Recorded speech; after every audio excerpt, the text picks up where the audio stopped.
All right, welcome back, everybody. It's Free Therapy Wednesday. Each week, we check in with our friend, Dr. Laura Saunders, for a midweek mental health boost. We're ready for our free therapy, and it's all about joy in our everyday lives and how we find it. Dr. Laura Saunders is here. Hi, doctor. Hi, Doc. Hello, friends. Happy Wednesday. It is a beautiful day outside. It's going to be warm, but I love the warm weather, so I'm biased. Yes. Me too. Now, is this supposed to bring joy to our lives? If we like warm. Well, it's all in how you see things, right? The reason that we often don't find joy, and we talk about this sometimes from the lens of gratitude as well, we don't find joy because of habituation. We just sort of get used to the things in our life. Habituation is the brain's tendency to not respond to things that are happening because it can be adaptive. So we habituate and we just sort of, go on about our day, but we don't find the things that could actually bring us joy. Yeah, I was reading, once upon, like most of the things in our life were yesterday's dreams. Like we were so excited to get them. And now we're just like the everyday becomes mundane. And you talk a lot about that like we kind of have to be okay that not every day is super exciting. But then how do we feel joyful about it? Yes. So, I always say the goal isn't like happiness all the time. The goal is to be okay. But that doesn't mean that we can't bring in elements of joy or bring in elements of gratitude to help us have a more positive outlook and attitude. So one of the ways to dishabituate, right? So not just get used to kind of the doldrums, is to break up good experiences into parts. Create a lot of firsts. It's my first cup of tea for the day, or it's my first time walking outside on a beautiful day, right? To break up the day into firsts helps you change your perspective a little bit more. Very interesting. Okay. All right, 2, diversify your life. Right. For the most part, we lead structured lives, and that's actually really good for our brains and our bodies. But there are times where we need to just break it up a little bit. We need to, not just park in the same place we always park, not just walk the same way, into work, or just do the same things. We need to sort of shift it up a little bit because it changes our perspective. And when our perspective's a little different, it allows openness for new opportunities and new good feelings to come in. And then you say nip it in the bud. Like we all have some bad habits that kind of block our joy. Maybe we're overcritical, over negative. We all probably do something that's taking away from our joy.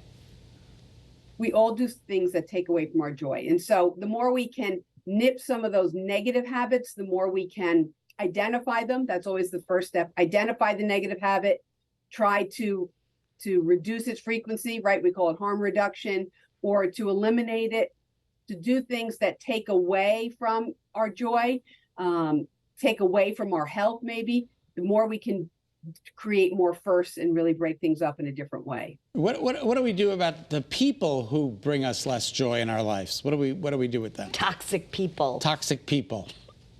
Right. So that's a great point. And that's where taking some emotional space and distance from those individuals gives us an opportunity to open up our emotional well-being and allow other people to come into our lives. Sometimes I've heard people say, "Oh, I have enough friends. I don't need any more friends."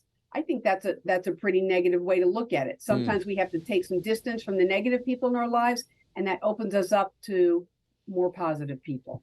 And then finally you say don't set your expectations too low. We kind of get used to, I guess, a downward trend. I always think like I'm trying to imagine the best thing that could happen and try to create that, but maybe that's also defeatist.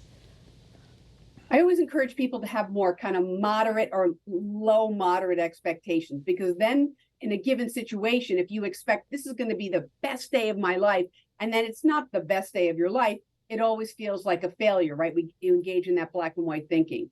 But the more we say, I just want one good thing to happen today, and that's an easy goal to reach, and then it can happen. So having not too low, meaning like your expectations are in the bottom of the barrel, or too high, but having a little bit more moderate allows you to flip the script a little bit. And when good things do happen, it creates more emotional well-being. Habituation, does that start young in life, or does it increase as we get older? I think it does increase as we get older. It's kind of like the brain's way to deal with all the information that's thrown at us in a given time.